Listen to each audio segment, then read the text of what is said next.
ஆதவர்ஜுன் அவர்கள் வந்து மைக்கை வாங்கிட்டு என்ன சொன்னாங்கன்னா 50 வருஷம் அண்ணன் திட்டத்தை எடுத்துட்டு வர்றாரு, அண்ணன் திட்டத்தை எடுத்துட்டு வரணும் 50 வருஷம் சொல்லிட்டாரு.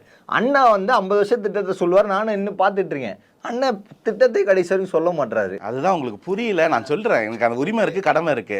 ஆனா நீங்க புரியலன்றதால இல்லைன்னு சொல்லாதீங்க. திட்டம் அப்படின்னு ஒரு திட்டம் ஒரே லைன்ல சொல்றேன் உங்களுக்கு புரியுற மாதிரி எளிமையா.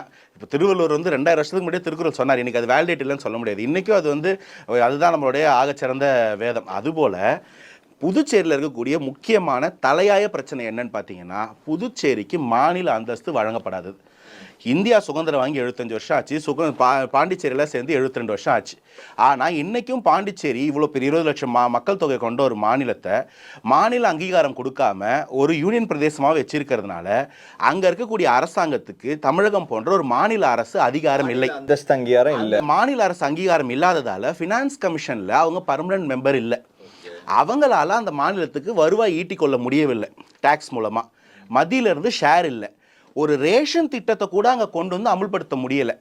இந்த அடிப்படையில் நிதி பகிர்வே, இப்போ தமிழகத்துக்குலாம் நிதி பகிர்வுன்னு ஒன்று உண்டு. இந்த நிதி பகிர்வில் போதாமல் இருக்குன்னே இங்கே இவ்வளோ கதறியலை.